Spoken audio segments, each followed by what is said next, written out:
Joe Sherlock is making his first run for political office as a Haverhill City Councilor here. He was formerly class president in Haverhill High School, was also working for Teach America in, I believe it was in Louisiana, and is now working as a paralegal advocate at Harvard University, helping students that are dealing with predatory lending. We'll see what type of talents he's able to go ahead and bring in his run for the Haverhill City Council. We welcome here to the program. Thank you so much, Frank. Great to have you here. You know, some of the things that you're talking about are relative to, we'll get right into it, relative to education, per pupil expenditures. Can you talk about that? Yeah, so thank you everybody for having me here at HC Media, but to get right into it, our per pupil expenditures are about $3,000 lower than where they should be. And thankfully, due to the redoing of the formula of the education budget through the State House, we can expect more funding coming in through state levels and through state avenues. But that is not an excuse for the city to rest on its laurels when we have to fund our education system properly.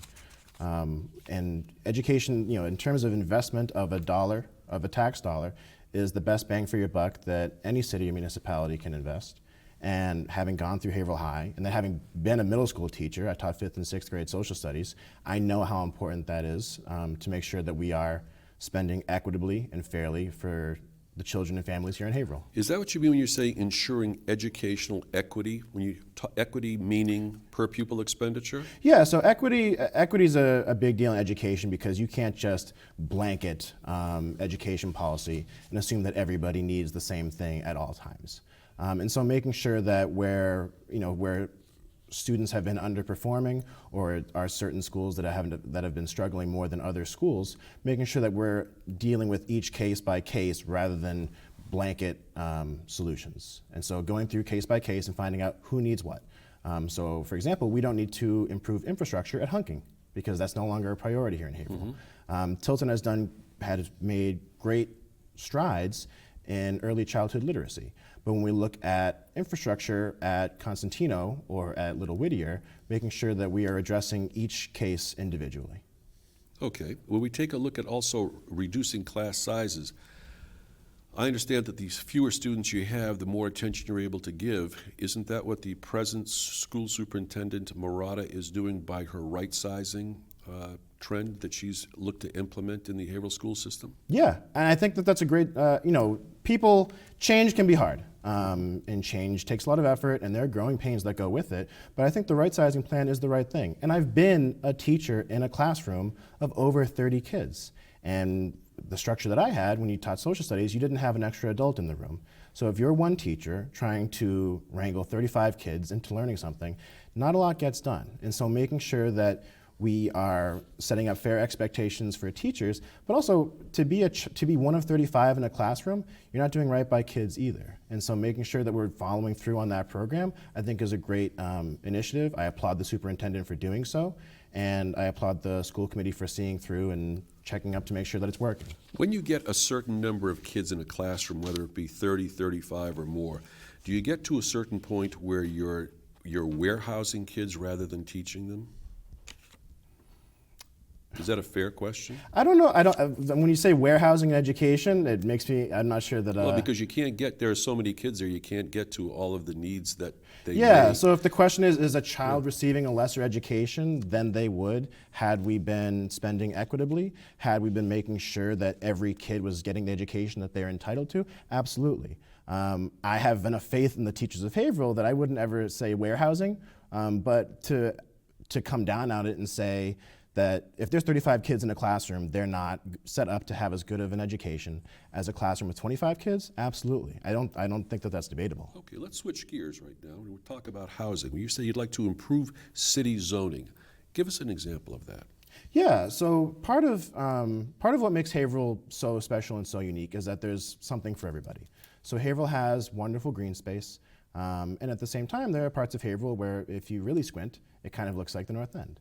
And so making sure that we are preserving our green space and keeping that as an attraction here in Haverhill. At the same time, making sure that Haverhill stays affordable.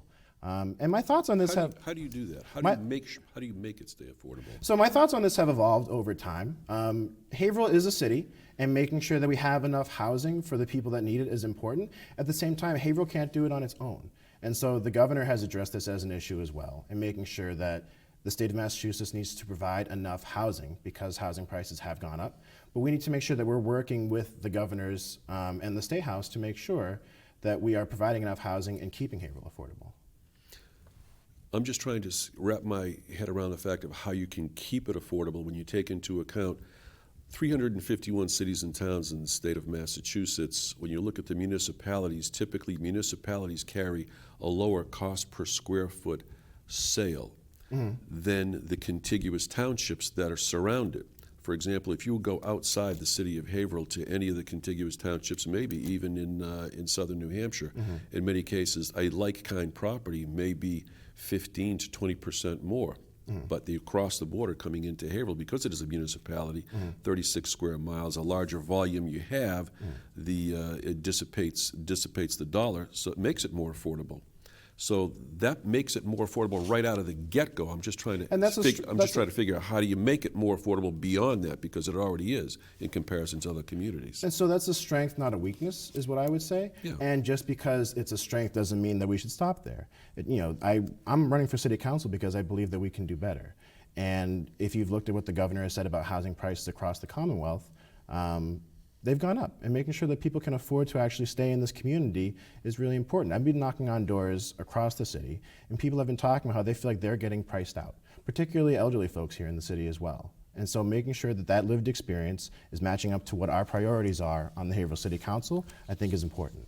You know, historically speaking, back in 2006, when the market happened to fall off the cliff, it took probably 10 years. It took 10 years before many people were able to arrive back at what the values were back in 2016, before they, in 2006, so that they could almost get to a break-even point. But that's kind of an interesting point. When we talk about public safety, you're talking about increasing police staffing. Are you talking about being able to do more than what the present mayor has already implemented by looking to increase the number of police on the force? So I applaud the mayor for adding on additional staffers, but yeah, I do believe that we need to do more. If you talk to police officers here in Haverhill, a lot of them are being held over for a second shift because we just don't have enough on staff to make sure that we have enough officers on the streets at all times. And if you're paying people time and a half, we're not operating with breakneck efficiency there. If we're making sure that we are actually keeping our first responders safe because they keep us safe, I think that's a priority for Haverhill. So I applaud the mayor for making sure that we can further staff the police force, but yeah, I believe more should be done. When we take a look at at public safety as well, we have fewer policemen now than we had in years past, but we have a higher degree of technology. And one of the most remarkable things that the Commissioner of Public Safety, or Chief Denaro, has implemented was the predictive analysis aspect of that, which many people were looking at to see how it worked, where they, based upon the statistical information that came in, they were able to predict where some of the next items would occur and station. It's almost like I remember the chief mentioning to me, it was almost like taking a page out of the movie The Matrix with Keanu Reeves. But it's worked rather successfully to the point where, with fewer staff and a higher degree of technology and cameras, that's caused the crime rates specifically to go down. So I would want to look at the numbers to find out if the drop in crime across Haverhill correlates exactly to that. But making sure, like anything else across the country, there's all kinds of new technology and avenues that we can improve our efficiency and do more with less. And I think that that is really important. But at the same time, making sure that our police force is able to engage in community policing, and they're able to, work beats and are paid properly, is important as well. You carry, in just about 15 seconds, if you could just respond, you carry an endorsement from, I believe, the Haverhill Fighter Fighters Union? I do. You're one of 2 city councilors that have been able to get that. And that's along yourself, along with Stavros Demakis. How did you happen to obtain that? Did they seek you out, or was it the other way around? I've reached out to them. I know that our fire department, their manning has been an issue, and that they've been understaffed. And I mean, I made my pitch, which is the same pitch that I'll make to you and make to the people here in Haverhill, that our first responders take care of us. We need to make sure we're taking care of them. Joe Sherlock, that'll have to be the last word. Thanks very much for being here. We wish you the best of luck in the November 5th election. Thank you so much, Frank. We hope that this program has been a point of reference for you. And until next time, my name is Frank Novak, and thanks very much for watching. And remember to vote on Election Day, Tuesday, November 5th.